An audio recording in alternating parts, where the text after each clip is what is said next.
So, hi, Donna. How are you? I'm good. How are you? Good, thank you. And look, welcome to the show. And I'm so grateful to have you here today. And you're going to be talking to us about quite a sensitive topic and a couple of issues that are really become chronic problems in our Western society. And we're going to be talking about stress and anxiety.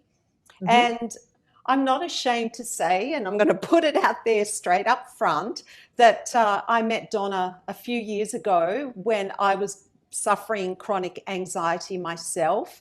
And, I feel kind of vulnerable talking about this still because in our society, there's still a stigma attached to these things. And I don't know why. And why we can't have these conversations so openly. But here I am. I'm putting it up front straight up at the start of this interview, and that is how Donna and I have met because I was a patient of Donna's and probably still will be at some point because it is always good to check in when you're not feeling quite yourself. But at the time when I was suffering from chronic anxiety, it was at a point in my life where I felt that I had no control. My husband and I had lost everything, and we were in quite a bit of a mess financially. And it was due to a business deal that had gone wrong, and we had a business partner who unknowingly was in financial crisis himself. And he took our money to put a band-aid on his financial problems, but he only kept sinking deeper and deeper, and we ended up losing everything as a result of that. So for me, it was more of a situational thing that occurred.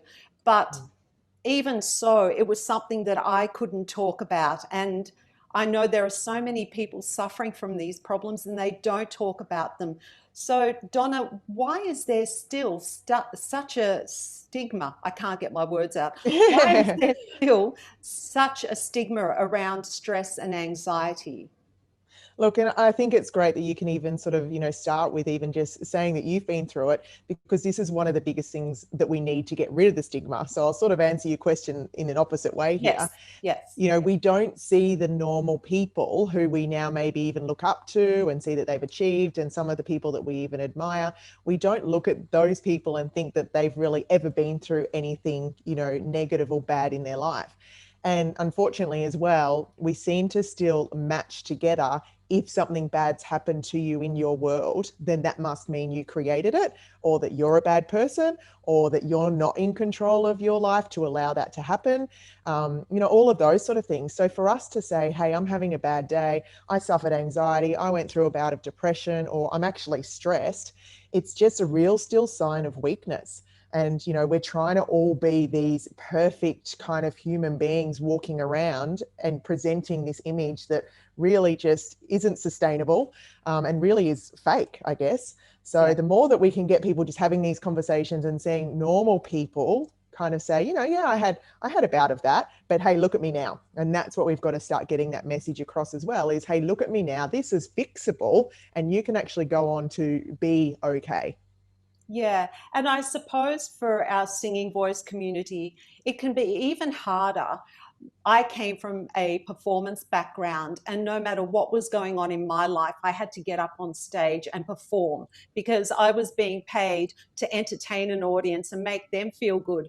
So, how could I make them feel good when I was feeling so awful myself? So, Mm-hmm. we can tend to become the master of disguise, and some of these things can go undetected in our community, especially. Mm-hmm. So, Donna, what are the signs and the symptoms of both stress and anxiety? And is there a difference between the two?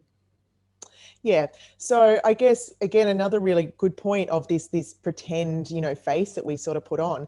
And what we need to again realize is when we have to put on that face, especially if it's in that performing world or that, that singing environment or the teaching environment where, you've got those students coming in and you really have to be everything for them for that half an Mm, hour or that, that hour time frame. That at the end of the day, and as much as we've got to do that, and we've got to do that because we've got to pay the bills and we've got to get to work and we've got those performance dates, the body will cope with that if we acknowledge how much stress that is actually taken out of our body to perform, basically. And a lot of people who come into sessions will say those sort of things. I've still got to work, but I can't really, manage getting out of bed. How do I kind of control the two things? How can I find that balance? And it comes down to the basic stress kind of analogy, or the stress and anxiety kind of analogy, which I guess, I really put out there and talk to everybody that I can about. And my sort of view on this is that we've got this stress cup, or our emotional hub. And that sits inside, you can put it wherever. I've had a kid who's put it in their elbow before. So, I really don't care where you put your stress hub, you get to choose. So that's fantastic. But we've got this stress organ, or this emotional hub. And to me, it's as important as our heart and our liver and everything, all of our other systems that we've kind of got going on. So what happens is that because it's like a cup, and with a cup, we know that there's room in that, right? So if I go and get an empty cup right now that's not filled up, we've got heaps of room in that. I can pour lots of water into that and it's not going to overflow. That's what our stress cup and our emotional hub does. So everything that happens in our world, even from when we're a little tiny thing running around and exploring the world and falling over and, wanting ice cream for dinner and all of those sort of things, stress was going into that cup. It's an energy exchange kind of thing. Right. But when we're a young child, we do really, really well at releasing that stress out of our cup. And as long as it stays in balance, I can pretty much assure you for most situations that you will be okay. So your head will function, you will be able to function, and you will be able to get through most situations that life throws at you. When that cup starts to get fuller and fuller and fuller though, and starts to overflow, then that system, same as your heart, if it went into kind of a bit of a blockage or a bit of danger, that system then has to, it has to fix itself. It has to empty. And if it identifies that we aren't emptying it as fast as we need to. And a lot of this happens as we get older because, we're busy, we now have work and relationships and kids and, all of these things. So all of a sudden, the first thing that we forget about is us. That's pretty common. Yes. So when this gets to the point that it does start to kind of overflow, our body kicks in with kind of like its own coping strategy to try and release it, to keep us healthy. But again, it doesn't really know that the way it's about to release it, we don't really like. So the way it kicks in and releases it is it tries to push it out through our energy of our emotions. And the top two emotions it chooses is anger and sadness. Mm-hmm. So I can identify with that. Yeah, so they're kind of those first symptoms. And I often say to my clients, you're not going to go to a doctor and say, hey, I'm snapping a little bit more because that coffee cup was left on the counter, or I'm crying a little bit more, at a commercial or a movie, because you're going to feel like a bit silly if you went to a doctor for those small little symptoms. But they're the first things you need to pay attention to. So again, for the singing kind of community, it's even just that tolerance, in the classroom setting, in the performance setting, if something goes wrong and all of a sudden you just can't deal with that. If someone's playing, the wrong beats, or they come in at the wrong time, all of that sort of stuff. And just your frustration tolerance gets really quite low. They're the first kind of signs to look out for. Mm-hmm. Most of the time we ignore that, pretty common, and we keep soldiering on. What we also do now is we start getting kind of the shits with ourselves because we're getting snappy and teary, and we start with the negative thinking. Why am I doing that? Why am I snapping at that person? I'm a horrible person. Why can't I control my emotions? All of that sort of stuff. So would you call that guilt? It probably does come through as a little bit of guilt. It's high pressure again on that need for us to be kind of perfect human beings. Mm-hmm. And also from our past, we're really taught in the early days that, if we snap or get angry or kind of cry when it's not appropriate, that's not okay. So it's almost like we put ourselves in timeout almost. It's like we're that parenting voice back to ourselves that we're in trouble. So it's like, don't do that. You're being naughty. Yeah. That kind of, I guess, idea.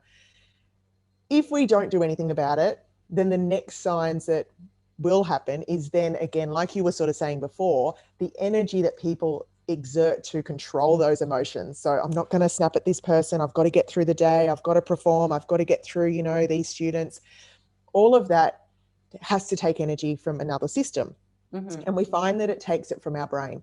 Wow. So the next little symptoms that it pulls from is things like your memory, your concentration, your attention span, motivation. So you could have your girlfriend say, hey, let's go out and, have some dinner on Saturday night. And as much as you would love to, there's that little voice that just kind of goes, oh, like I can't be bothered. If you love cooking, it's just, you won't look for the new recipes. You'll just cook the same thing that you used to, or, go the takeaway option. It's even things like watching TV, reading. It's like your brain just has no more capacity or room to take any more information in. So it just starts turning those things off. A Yeah. lot of the times we sort of say it's like early onset dementia, but you might be, 20. So, Yes. Yeah. yeah. Yeah. So obviously, then it's not dementia, it's something greater than that.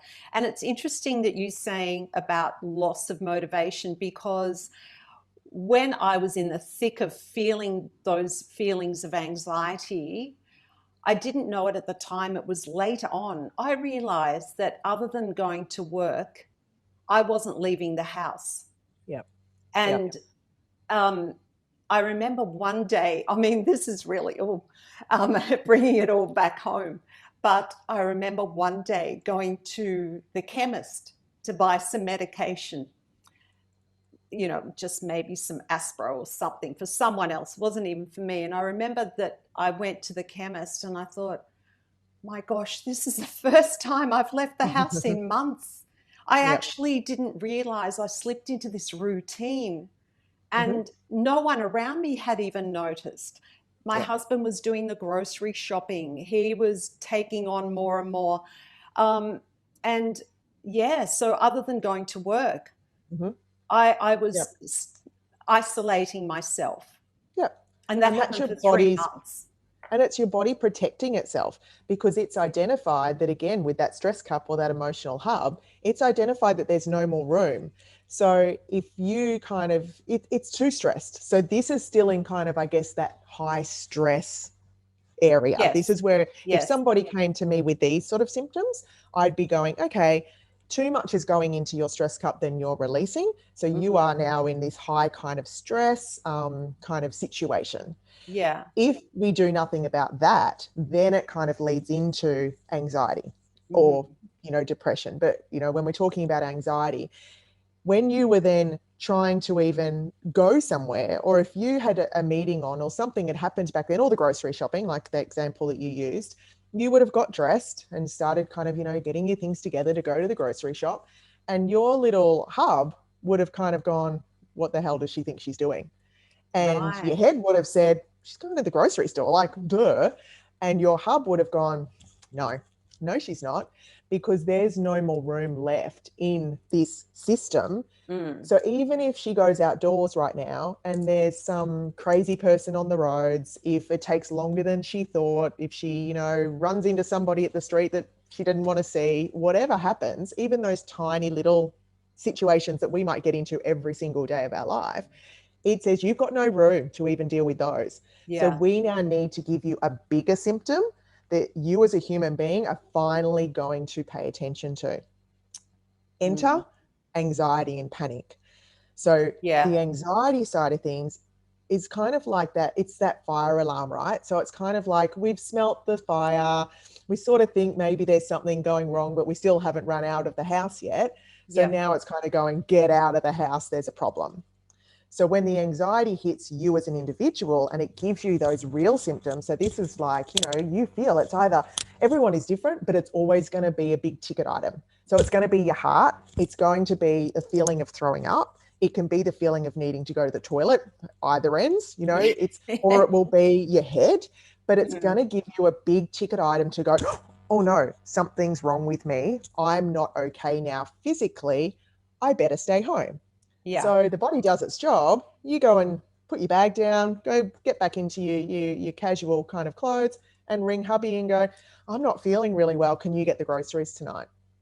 Right? Mm. You're not, Hmm. again, going to really think much of this, but your Yeah. body's just done such an important thing to protect you from taking on more stress. Right.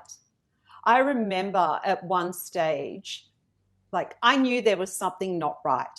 I felt like I was having an outer body experience, that I was here and that I was here, but I was watching myself from back Mm-hmm. here. Mm-hmm. And I got to a stage where I couldn't trust that I would remember things, Mm-hmm. because my memory was getting so bad and I felt like I was having brain fog constantly.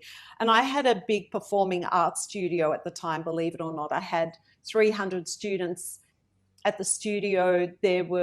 I had 12 staff working for me and I had a PA. And I remember going to my PA and saying to her, I think there's something wrong with me. I'm not sure what it is, but I can't trust myself to remember things. I need you to help me. And you need to remind me on a daily basis that these are the things that I need to do and I need to remember. Yeah. And Yeah. that was the moment when I thought, I'm in trouble here. Yeah. And at that moment, this is where most people stop. So you've identified a problem, my memory, Mm-hmm. I can't do these things. And you've jumped into problem solving mode. How can I still do that? I'll get Yeah. my PA to remind me. Yeah. You still sometimes, and look, you went on to then do what you needed to do, which is fantastic. But a lot of people in that situation still at that point go, oh, well, I'll fix the problem, but I'm not actually going to stop now and go, why did that happen? And why has my body done that to me? And what can I do now to actually resolve it or fix it? Mm-hmm. And this is the biggest battle I've got with, I guess, mental health and stress is we can't see it, right? So if that Yeah. was you even months before that and you just had a tiny little heart pain, right? Or you couldn't Yes. breathe properly. I Yes. promise you, and everyone listening to this, that you will be at the doctor's and you will be at the emergency ward like that. You will be Yes. there because Yep. we go, oh, actually, those symptoms are important. We've got to start looking back to these earlier symptoms for even our stress and our mental health. And we have to start going, oh, these symptoms are actually important as well. Mm-hmm. Because I've seen people, I've been doing this for, 17, 18 years, and this does harm and kill people as well. And it's such a shame because unlike some of our heart issues with genetic issues, this is a lot of the times preventable Yeah. and we can manage it. Um, so it's really kind of, so it's looking at that, instead of in those early moments. So when your memory starts going a little bit foggy and when you're frustrated and you are finding it, hard to concentrate on your students, or if you are a performer and you're forgetting, the songs that you've always known, and Mm. all of a sudden you can't remember the lines. That's Yeah. when I need people going, hold on a sec, is something filling up that I haven't caught? And do I need to stop and look at my strategies? Do I need to look at my self-care? Do I need to go and quickly talk to somebody?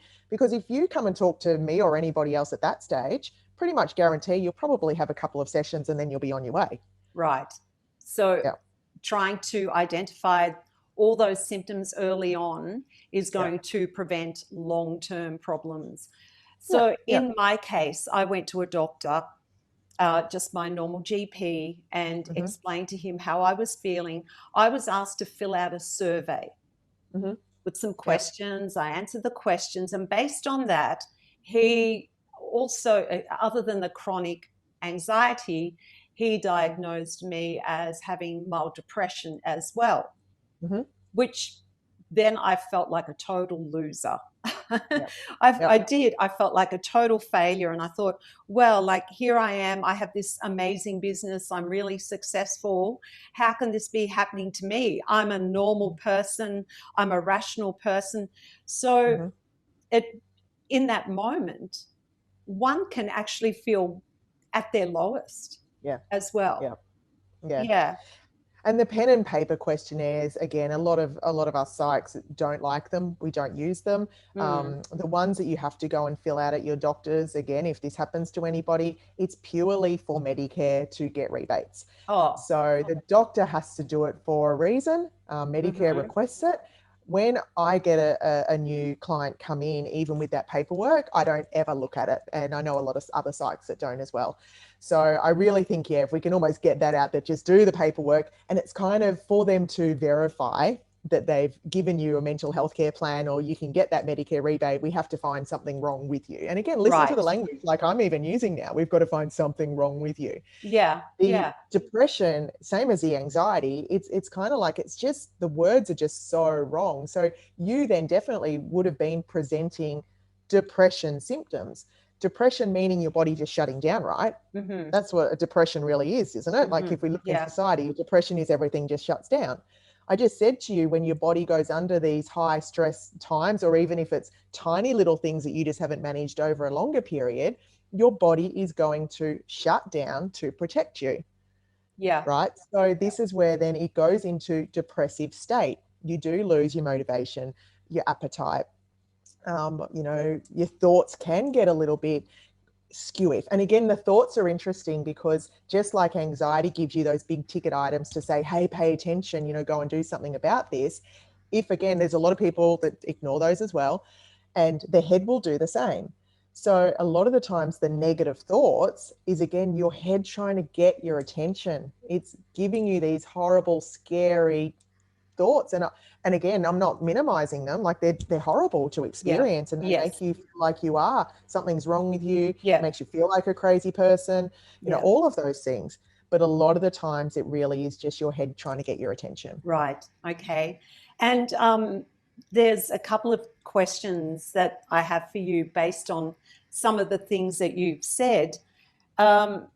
So, what one of the other symptoms that I found was that I was running to the toilet all the time. If you remember when I was coming to our sessions, first thing I would do was go to the bathroom. Mm-hmm. Even though Oh, I'd been to you're the just bathroom. scared. Well, you're just scared of me. Yes, probably. So can you explain that? Why would that be? Yeah. So again, it's a protective mechanism. So Mm-hmm. when we're highly stressed, our body goes back to the good old fight or flight mode, which again, most of us will remember tiny bits from our schooling. And this Yeah. should be one that we should remember, good old biology and learning about, the fight and flight. It's a mechanism that's installed in our body in terms of danger to make us flee. Right. Before we can flee, we need to drop as much weight as we can so that we can basically old style life, run away from the danger that's coming for us. Right. So this is where a lot of people get really sweaty. So they drop water, they might throw up, or they go to the toilet a lot, and that's your body trying to strip as much water from you so that you're ready in that situation when you need to get out of here. What I just said before about, you having no room, even when you first come to those first appointments, like you're pushing yourself and you're pushing yourself to leave the house. You're pushing yourself, if you don't know the person yet, to go through something really, really scary. So you've had to kind of hit the overdrive switch to get to that appointment. So your body's going to keep you ready to kind of, hit that parachute chute as quickly as you need to. Yeah. And with the doctors, do they fully understand if you're going to a general practitioner?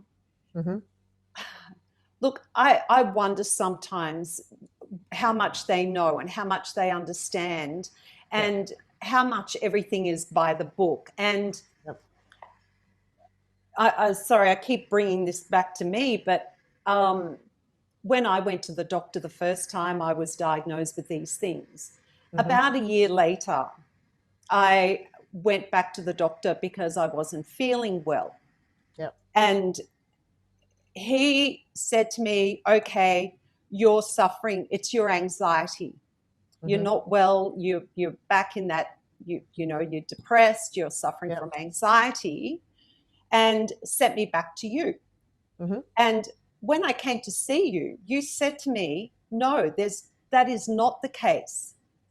And you suggested that I go and see another doctor who sent me for further testing, and it ended up that I had something else going on. I had a virus. It was viral meningitis. And so the symptoms were very much the same.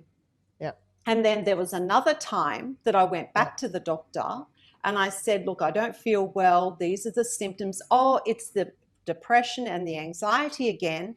And after all this testing, it ended up that I was having vertiginous migraines. Yeah. It was not, it was not the stress and the anxiety. So why is it then, once you're diagnosed with these things, is there Mhm. some sort of target on your back that they keep blaming it back on that, when you actually could have other physical things going wrong with you? Yeah. And I think, yeah, I think the GPs are restricted so much with the time, not excusing that at all. But yeah, no, I do think if on your file it says, you know, that you're on antidepressants or that you've been on them in the past, then that's going to be the first thing that they sort of do look for. And I still believe that with the mental health, as much as the doctors are, you know, kind of with us on it and they'll write the Medicare plans, oh, hopefully there's not too many doctors listening. I still feel like, you know, it's a little bit like, oh, just go and talk to this little psych. What will they know? Because, you know, we're not a psychiatrist and we Mm. haven't studied medicine. We've studied enough. We've done a lot of years in this to get where we are. But it still feels sometimes like that's the fluffy approach. And I think it all comes back to what I said before is we cannot scan our stress cup or our emotional hub. So, Yeah. you know, if I could get everyone who came in, or if a doctor could send you off for an x-ray for that system, we would see, is it healthy? Is it not? What are your outlets? Like Mm. what's going on for you? Mm-hmm. When you come to see us, we do go into, you know, a more in-depth kind of how are you, what are the real symptoms. And that's where, again, for most of us who've been doing this for a long time, a lot of the diagnoses that come into our rooms will say, no, it's not that as a label. It might be symptoms of that. You know, in your case, it wouldn't have been matching for me that day to sort of say, this is usually why this would happen. What's been going on for you in the last, you know, year, 2 years? No, Yeah. actually, this has been good. I've still been doing all of these outlets that you told me to do the first time. Yeah. Then my head would have gone, well, no, your body isn't going to, it's going to work if you do the strategies. So there has to be, you know, something else that we're missing. Yeah. So yeah, I think it's a little bit of everything, you know, unfortunately, in that, what do you get now? 5 minutes, Mm. 7 minute consult? I think a 15-minute consult with a doctor is classified as a long consult, isn't it? To Like, be perfectly honest, I don't mm, remember the last time I went to a doctor. yeah, yeah, Yeah, I try and sort things out for myself now. yeah. And I I think don't this is what trust a lot them. of people are doing. I had a little bit off topic, but a little bit Yeah. interesting as well. I had a student doctor that I was seeing a couple of weeks ago, and we were talking about you know, kind of what people are wanting now. And this was a topic that I said to him, you know, you're going to have to do a lot more, because the world of the doctors being kind of like, oh, you're the doctor and you know everything, Mm. it's gone.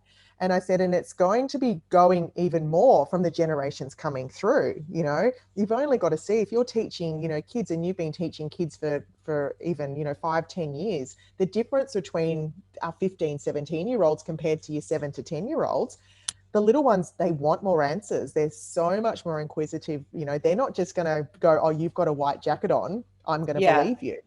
And that was a conversation I had with him. I said, you're going to have to actually learn more about mental health and the actual, like the stress cup, and you're going to have to know about holistic treatments. You're going to have to know all of this, because they're not going to just believe you, and they're going to have questions, and you need to be open-minded to answer. Otherwise, that this next generations will go different ways and different, you know, routes. You know, of Yeah. course, we're all going to go to them when we've got the really big items that we need kind of looked at, but these little things will go other ways. So it'd Mm. be interesting if people didn't need a referral to come and see me from a doctor. It'd be interesting to see how many actual doctor's referrals I got. Yeah. Yeah. Yeah. That would be very interesting. So, Mm. do you think that uh, particular people are more vulnerable to anxiety and stress and depression, such as, you know, genetically they have a Mm-hmm. predisposition to those things? And what about, you know, men compared to females? Yep. Ultimately, I think we're all pretty much, you know, like our liver, we're all born with the same stress cup. I think we all have a little bit, we've all got the ability to manage our mental health symptoms fairly similar. I'm really interested still with a lot of the research being looked into the birth psychology and kind of the pregnancy psychology and the intercellular sort of, you know, stuff that goes on. You've got Yeah. your muscle memory that we all know Yes. about with Yes. exercise. Yes. But what they're sort of looking into, and they've been looking into it for years, but obviously it's a really hard one again to find actual definite information is they're really looking at, well, if the cells of babies, basically, you know, we know how babies come, and it's the cells just kind of multiplying and forming off the DNA of mum and dad. So what they're starting to look into now is if, say, mum and dad individually have had a stress or a trauma in one of those cells, is the baby starting to form those cells with some of those trauma markers in them as well? Right. You know, so this is really cool. Like, I really like this sort of stuff. And that will come down to, you know, where you meet people and they just have those memories of things even happening to them and they don't know why they've got those memories. So again, very off topic, but that side's really interesting. So for those people, they might be born a little bit, I guess, behind. Maybe somebody who's born with parents who haven't been through those kind of major, you know, traumas. Yes. The biggest thing I think really kind of separates us, though, is there's a lot of that socio-economical kind of stuff as well, because again, what stresses are going into each person's stress cup. So if someone's, you know, born into even a wealthier environment or a less stressful environment, then they're not going to have their little stress cup as a kid kind of filling up as fast as maybe somebody who is already, as you know, a 5-year-old or a 6-year-old kind of struggling with, you know, getting food or lunch or getting teased at school because that, you know, they don't have the right clothes and things like that. So that definitely will impact, and that still is impacting. The gender thing, I think these days is cleaning itself up a lot. And again, we're kind of all doing a bit of the dual rolling now. There's not so much that one gender as much as protected. You know, if we're parenting, we're sort of both having to parent, we're both working in the workforce these days, both parties in the relationship individually, you know, girls can get into sports, you know, they can do a lot more things than they could have done. So I think the amount of stress that can enter your life is pretty equal, I think, now for the genders, again, depending on maybe some situations and some cultures and things like that. The cultural thing is quite interesting. Love Fiji, beautiful place to obviously go and visit. And you always get them in the cabs. And if you've been to Fiji, you know that they just want to know everything about you. Right. I've not seen. It comes from a caring place, but you sit there almost going, like, do you want to see my bank balance? Like, what? Because it's just they have no filter, and it's beautiful. But they'll say, what do you do? Yeah, I found that in Dallas. Okay. In Dallas, so maybe everyone just want to know about my life. Yeah. So they say to me, you get to Fiji and you get all beautiful ideas that maybe we'll just come and live here and I can work as a psychologist here because, you know, who wouldn't want to?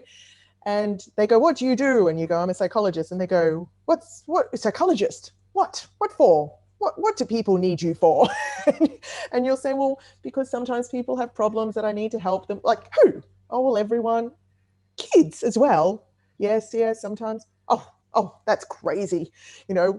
And it's just that attitude, that different culture of, you know, why? And they say to you, well, why aren't they just talking to their family? Why aren't they just talking to their friends? And you sort of sit there and go, yeah.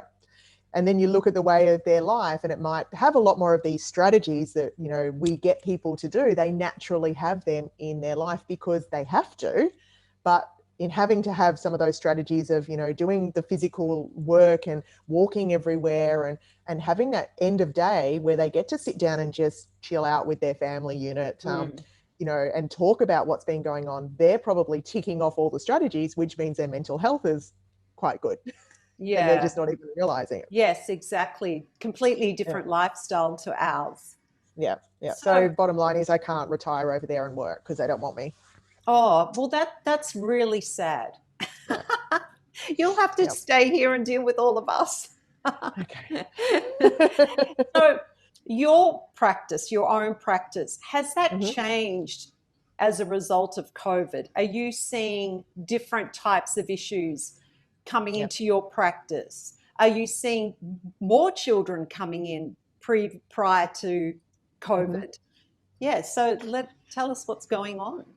Yeah, so the COVID thing was obviously really, really interesting. I still remember, as it's almost like one of those significant moments in our life, isn't it? I think most of us will be able to say, I still remember the day that I heard about COVID.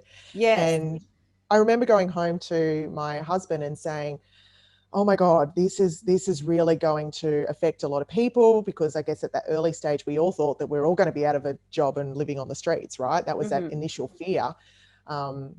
So I said to him, like, oh, we're just going to have to do whatever we can. If I have to, if I have to work from 7 till 7, 6 days, 7 days a week, I'm going to just have to do whatever I can to help people get through this. And he was, of course, going, yep, we'll do whatever we can. And the next week, the phones went quiet. And we sat there kind of going, Really? we normally, How again, bizarre. we're a pretty established business. Like, we're normally booked out. I work a lot of hours and I work most days. So you can get in, Yes. pretty fast, but still it's a couple of weeks, booked out usually. Yes. And we would normally have maybe, 35, 40 people booked already for that following week. And there was 5. And we were looking at each other Wow. going, what's happening? So then we kind of went, oh no, we're going to be on the streets as well. So what we found over this time was, on the day, people were then ringing going, oh, can I get in? I really kind of, urgently need to see somebody. And then over that next, 6 or 3 month period, then it all kind of hit. So I think at the start of COVID, everyone was just in so much shock. I think we all went into shock Yes, that I'd have to agree. nobody knows what to do in shock. So, Yeah. that was kind of that first thing.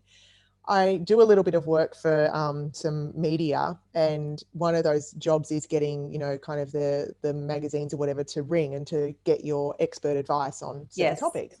And they were obviously all COVID related articles at that for the next, still going.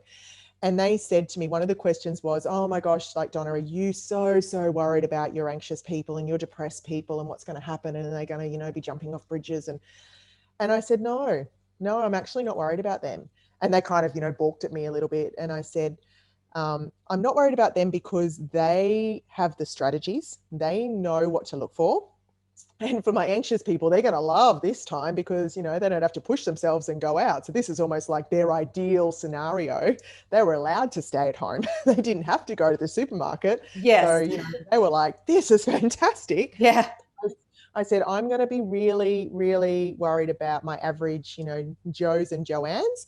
And I'm probably going to be worried about them in about 3 to 6 months' time. And the reason is that these normal people, all the normal people out there, it was the first time in their life, because we've never been through anything like this, that restrictions were imposed on them. They'd lost some of their outlets, whether that even just be, the gym, I'm hearing that one. Yep, they weren't able to do this. For, people who don't know me, I like my nails, and I would say, they're not going to be able to get their nail appointment done, their lashes appointment done. They can't go and see their family. That holiday to, Hawaii, whatever, that's going to be cancelled. And it's going to be the small impact of these little things that's going to build, as I said, stress cup, build and build and build and build. And it eventually will need to explode. And they won't have the strategies, and they won't want to talk about it because they're going to feel like, who am I to whinge about my nail appointment or, that I can't go to Hawaii when my mate down the road has lost his job. Yes. I said, I can promise you they're the ones that I'm worried about. So pretty much to timing, maybe a little bit longer. They probably lasted a bit longer than I thought. Pretty much from about August last year, every new client I was getting was those people, professionals, high jobs, CEOs, all of those sort of people, just crashing and not knowing what was wrong with them. Yeah. So, and that still kind of comes through a little bit now, because the impact of COVID, as much as people might be getting back to work and life's kind of going back a little bit, in that time as well, what a lot of people didn't do is they didn't take any time off. So if you were lucky enough to keep your job, then, where were you to go for a holiday? So you might as well just work through. And the impact as well of 12 months, because we're hitting the 12-month mark, right? It's in a couple of weeks, pretty much, where we're starting to shut down. Yeah. The impact of that and not having downtime is now creating that burnout in them. So they're still calling. So that's definitely been a different group that's come through. Yeah. And are they also suffering from stress and anxiety? Is that the main thing that you're seeing? Yep. So because they haven't done their outlets, that's filled up their stress cup. If they haven't managed that on time, that's gone now into anxiety. And then because they feel stupid about having it, that's giving the depression thoughts. And that's that vicious cycle that we've talked about. That vicious cycle. So for many of us, well, for all of us here in Australia at various times in our singing voice community, we had to transition from in-person teaching to online teaching. And that was a whole different platform, a different way of dealing with of teaching, dealing with students. And we're in a situation where we would usually rely on visual and oral cues with our students. We had to, you know, work a lot harder during those Mm-hmm. sessions to keep student engagement, etc. For Yep. you transitioning to online Mm-hmm. consultations, how's that been for you? Has it been different? Yeah, so probably very similar to what you guys experienced as well. Initially, I was a little bit worried about could I still read people, because a lot of my job Yeah, really is kind of, reading people and making sure, there's no tricks involved. It's just is what yeah. coming out of their mouth actually what I feel like is affecting them, or is there something deeper? I was surprised, I guess, that you could still get that connection. So I was happy with that. Mm-hmm. But my Zoom days compared to my face-to-face days, just personally, oh my God, I remember I lived very close at this point to the office, and I was Yes. still going to the office because there was kids at home, and who wants to deal with that? I still had to work, so I could escape all of that and leave that to others in the house. Um, and I remember it's only about a 5-minute walk. And on my Zoom days, I would be like, walk home, and I'd open the door, and husband would come out and, get my bag or something. And he'd just look at me, and I'd be like, food, water, bed, please. And it Yeah. was just like that. Can you just now walk my body in, sit me down, provide everything that I need? Because I don't really feel like it, but give me something because I've got to do this again tomorrow. So that energy drain, and it Yes. really showed me the same as you guys, that it's not so much the cues and stuff that I was missing, but we get so much from another person's energy in the room. And Exactly. even though Exactly. you're the teachers and I'm the person, providing the service, they give us so much as well.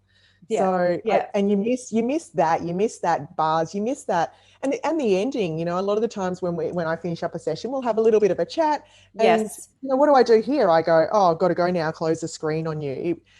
It was all of those things. So Yeah. I found, absolutely exhausted. Eyes got really sore. First time in my life, had to start using like those eye drops just to be able to deal with Mm-hmm. the screen. Mm-hmm. And also, people can be when I see them, obviously they're in a very emotional state. Yes. And I had to almost give so much more. But Mm-hmm. what I also found is I had a client who actually put in a complaint about one of our sessions. And the reason is she said that it looked like I was on playing on my phone the whole session. Oh, And really? what I realized is she was a newie, and when I don't often take a lot of notes, but for my new ones, I'll take notes. Yes. So, you're looking at me now. Let me get a Yeah. pen and Yeah. paper. Yeah. It's down here. Yeah. So I was looking down a little bit. So instead of even Oh checking my with God. me, she thinks that I'm playing a game of, I don't know, Candy Crush on my phone while Oh, I'm trying to really? talk to her. So there was all those other little things that came in. And I know for you guys, I've got a few of my kids were doing, a few lessons, and I've got a lot of kid clients, and some of them were dancers, and I had to laugh at them because they went, oh, it's great being online because some of the planks and the ab exercises we hate. So they can't see us on the screen. We just put our feet up. But we can be, Oh, no. I wonder we if can I be, can do that in my Pilates class. yeah, yeah, yeah. So there were so many things that I think we just couldn't predict. And that's before, again, you guys would have found this connections Yeah. being dodgy, Yeah. delayed. Yeah. Yeah. Yeah. So Yeah. it was hard work. Yeah. Yeah, all of us in our teaching community, we've all said how much harder we had to work for student Yeah. engagement, but also to try and figure out what was really going on with their voice, because we couldn't Yeah. see them, we couldn't touch them, we couldn't Yeah. walk around them, all that kind of thing. Yeah. And Yeah. then from there, we've now transitioned back to face to face. I'm sure now the whole of Australia is back to face teaching. Mm-hmm. And what I found was some of my kids were different, that when they came back, that Mm-hmm. some of them weren't themselves. Mm-hmm. So I could Mm-hmm. tell that some of them were a little stressed. Some of them actually Yeah. admitted to suffering from anxiety. I had one student that started to self-harm Yeah. during that time of being taken away from the school environment. She was Mm-hmm. a high achiever. Then there was another student who already was a little anxious, prior to COVID, and COVID just exacerbated her anxiety. And some of these kids are struggling. And Mm-hmm. when we're in a one-on-one situation with our students, we Mm-hmm. can see what's going on. And if we're working in a school, sometimes the classroom teachers can't see it, but we Yeah. can. Yeah. And and we're not psychologists.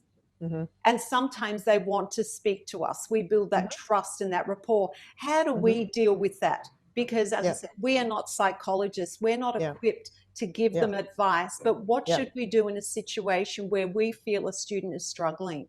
Yeah. So that line you just said there is really the golden line. It's the giving advice part. So when a kid or anyone comes to you with a problem, we put on our hat and we kind of think, oh, I've got a duty now to fix this problem. But Yes. that's us talking on this head level. And you've got that child in there for what, so half an hour, 45 minutes or an hour. Generally half an hour or an hour. Yeah. Yep. And then they go off and you now don't see them potentially for what, another week? Yeah. Yep. Exactly. So if you've tried to, in your limited time that you've got anyway, where you know you've got to also get through all of these things because, you know, the parents potentially going to go, how was your lesson today and what did you do? And we try and problem solve, then that's not going to potentially fix a problem because you don't have enough time. And then you're not going to know if it did fix a problem. And that's the stuff you guys take home. So you take home that, oh, now what did I tell them? And did I help them enough? And how are they? And do I need to check in? And so you've taken that problem on yourself. Yes. What we need to understand is a lot of the times when people are struggling, they're not ready or even want problem solving. And this is, again, kind of separating the two hubs of the head and the problem solving and this emotional hub. If you guys can just notice that a student is just in a little bit of pain, and if you can just let them talk and validate their emotions in that moment, and that's as simple as just going, yeah, that sounds really crappy. I can see that that really would make you angry. Or, yeah, that's a really horrible situation for you to be going through. Like, that would make me sad as well. I can see why you're sad. Is there anything, what can we do for sad today? Like, do we sing a sad song? Or do we do something like about that emotion today? That's Or amazing. if that kid's really angry, let's do something really angry. Let's scream it out, blah, blah, blah. If you guys can do that, then what should happen as well is you will see the kids will release some of their emotion in that half an hour or hour. When they leave, they'll be a bit more positive. Yeah. And you guys then shouldn't take it on board so much because, first of all, you feel like you've helped. And second of all, you've understood your limitations. Yes. And you're not then going home and it's not running through your head all night. Yeah. No, that's great advice because we're told that we should not talk to the student about their problems. We're told that we need to report their problems to a school counselor. All of those things, we have a duty of care. So you, as someone that's in that medical field, you're saying it's okay to a certain point to acknowledge what's going on. Don't take it on board, but just by using song to release a little bit of what's going on, that's fantastic advice. That's fantastic. So for the rest of us, and also I'll just add quickly though, but for you guys afterwards as well, then if something has hit a nerve in you, again, you release that emotion on your way home as well. So then if that means you need to have a bit of a teary moment about this poor kid going through something, or that's triggered you about something from your childhood, or you're really pissed off at the freaking system for this allowing to happen, then you do it as well. You scream and yell and put some music on and like get it out as well. And that will then mean you can go home and kind of take that hat off and then release it. So we've got to teach them how to release it, but then you've got to do it. Yeah.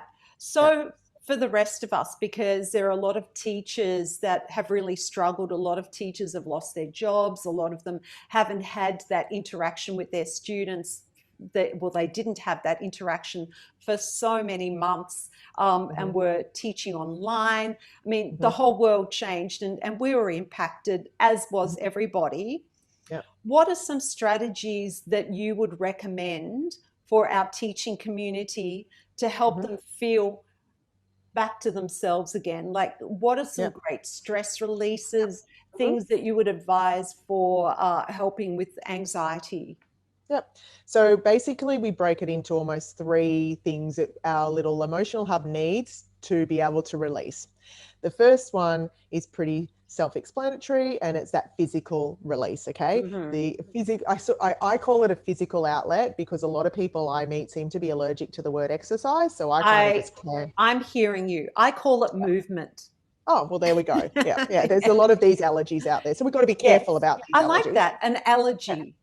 Yeah, it's the Yeah. allergies. Yeah. Okay. So that's your physical outlet. So you Mhm. have to do something, and it's not for endorphins or blah blah blah. It purely is stuff's happened in your working week in or even just in life generally, and it needs to be exerted out. So what goes in has to come out, right? Yeah. That's kind Yeah. of the first.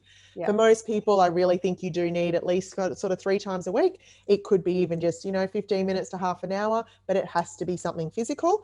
And stress cup's really selfish. It can't be that walk to the supermarket because that's going to the supermarket, Or right? getting up to So get the TV remote yeah, that doesn't 50 count. times. That's a long way away. 15-minute walk for a TV remote. That's a big house. I know, but if you get up often enough. Oh yeah, we could count it. Yeah, just as my steps got up to those levels.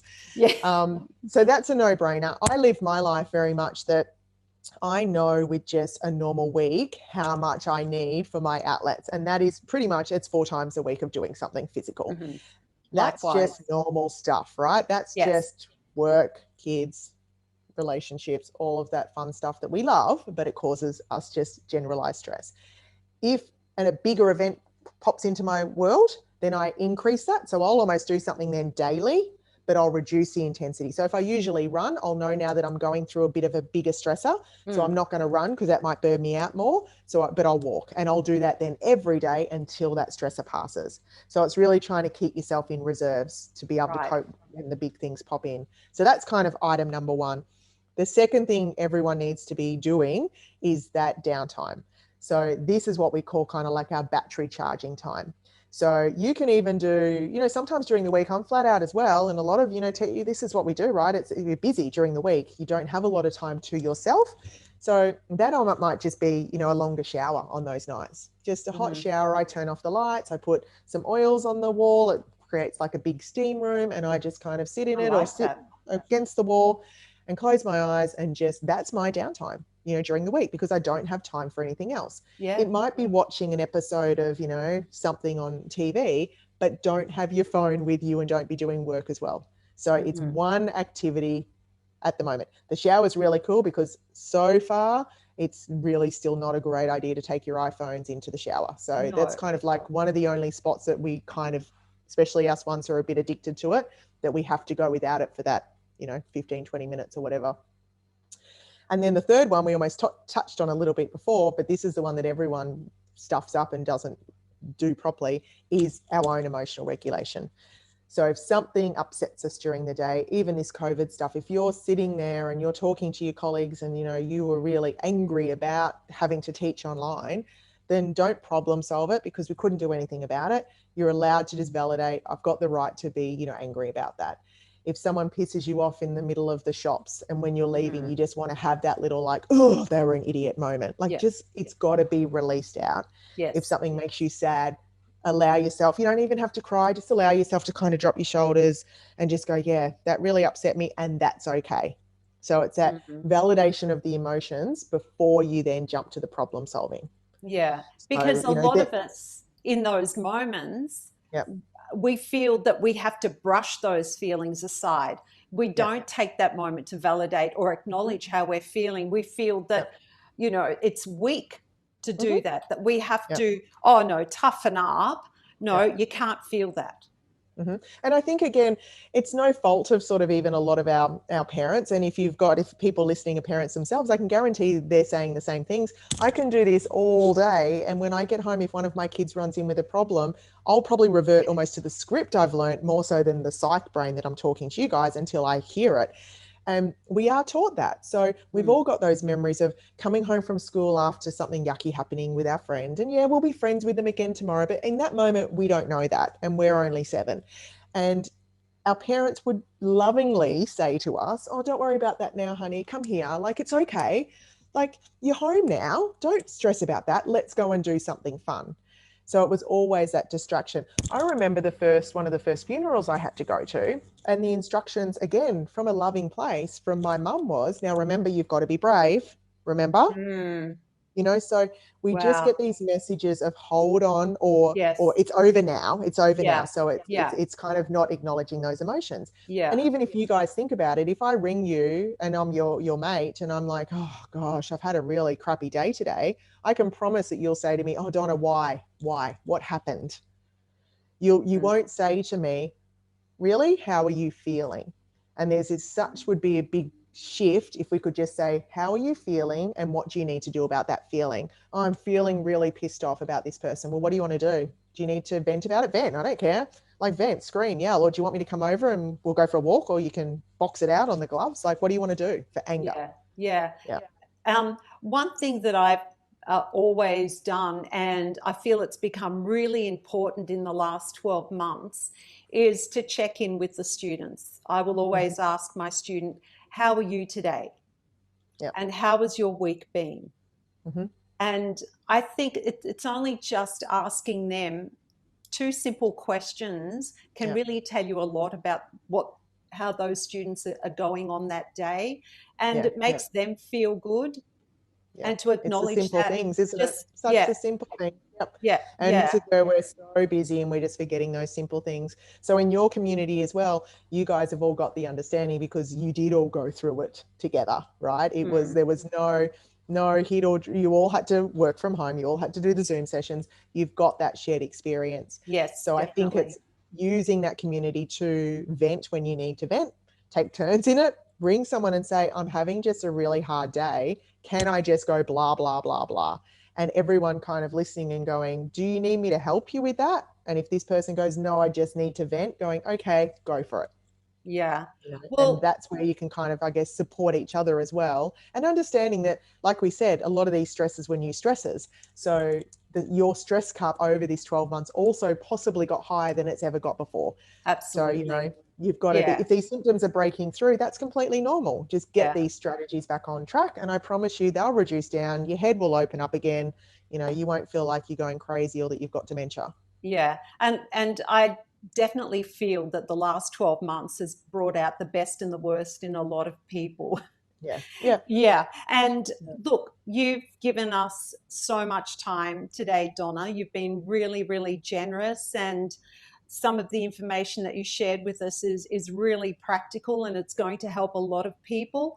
And I hope that for people that are needing help themselves, that they take that step and not be ashamed that Mm-hmm. they are struggling to find someone that they can speak to, whether it's a family member or a professional. But if someone wants to reach out to you, Donna, where can they find you? Because I know you've Okay. moved from the Gold Coast and you're now located in Melbourne. Mm-hmm. Yeah, we've come down to the cold. It's a bit Ugh. cold today. We're in different clothing very, very Yes, clearly today. I'm in your hometown and you're in my hometown. We've swapped. We've swapped places. Yeah. Look, so yeah, so I can be found online. A lot of my work now, like I said, I've gone back to face to face. But the funny thing is, people are also using the opportunity to do the Zooms if it suits them better. So that's still options for people kind of everywhere. Mm-hmm. I'm the couch therapy group. So if people want to find me, they can just Google thecouch.biz and that will come up with me. Yeah. And you have a couch, by the way. I do I've have a seen the couch. couch, Yes. and I never Yes. sit in it. I avoid the couch, and it's And like well, a bit of a joke between us. yeah, one Yeah. day I'll just have the straight jacket sitting over the couch for you. Put this, and you'll probably rock it. You'll probably be the only person who can put the straight jacket on and make it look Oh, yeah. good. I'll make Yeah. sure that my clothes are matching and the hair. Yeah. Straight jacket with earrings. Yeah. So email, off the website, all of those sort of things. I'm easy to find. So either my Yeah. name, Google my name. We've got all the normal things. We've got the Facebook page as well. Sometimes the Facebook page and the is interesting for people who are a little bit nervous. Just to get a bit of an idea, so we'll just post some little things and it just again normalizes it. If I get a Yeah. cute little puppy, or the other day, because I'm in Melbourne now, I got a rabbit, Oh, we'll put that on and just give some ideas of just how we run some things. And again, I'm yeah. a normal person, Yes, you are. you're not gonna Yeah. be I'm not going to commit you. Yeah. You're not crazy. Yeah, It's you just are and it's very kind. finding that person that you are comfortable with. So Mm. don't also be afraid that if you go to a psychologist and it doesn't suit you in that first session or a couple of sessions, like find another one. That's Yes, okay. You yes. know, it's a And personality thing as well. yeah, and two Mm. other things that you haven't mentioned. You have your own podcast. Yeah. Yeah. You haven't directed us to your podcast. Donna. Oh, haven't I? Oh, that's No. great. Oh, the podcast that I've never listened to. Yeah. I've heard this story. It's actually Yeah, yeah, funny. yeah, yeah. Well, you guys, you like the sound of your voice, and everyone, probably listening to me because you're all singers, but a lot of us non-singers don't like the sound of our voice. So I have done a podcast. It has been edited, so I do promise it's okay. I just haven't Okay. sat through the pleasure of listening to my own voice myself. Yeah. That one's just called On the Couch with Donna Cameron. So that, again, on all the major podcast sites can be found quite Yeah. easily. And Yep. your book, Mm-hmm. because you do have a book that talks about managing the stress cup as Yep. well. Where can we Yep. find that? So the book is through Amazon, and again, you can Google that, and it's just a little e-file or a little what are they called now? Like This is where the ebooks? e-book, a little one, yeah. Oh, The cool. Yeah, and again, it's the stress cup book, Managing Your Stress Cup, was basically just put together. It's got pretty pictures, and it basically was just giving when I'd have clients and I'd explain the stress cup story and what they needed to do, of course, they'd walk out and then, they'd try and come back a week later and they'd be going, oh, you need to write that down. I forgot half of it. So finally, eventually I did kind of write it down. So it's very short. It just gives those simple strategies. And it's almost like to say it's if you could pick up something, every few weeks and almost have your reminder, because you could do it. You could flip through it really quickly and Yes. just to remind you to do the self-care. Yes. That's kind of what that is. Yeah. Yeah. Oh, that's great. Yeah. Look, there are so many things that we could keep talking about because not only do you specialize in stress and anxiety, but you've also have done work on eating disorders, on bullying, and I'd love to hear some stories about you working in the prison system as well. And I mean, and domestic violence and family law. There's so many things that we could continue talking about, and maybe. I mean, it'd be fantastic to have you back on the show sometime in the future if you have time for us. Yeah, of course. Yeah. But look, thank you so much for being a guest today, Donna. Oh, It's been an absolute pleasure. And we look forward to seeing you again in the future. Thank you. Thank you for having me.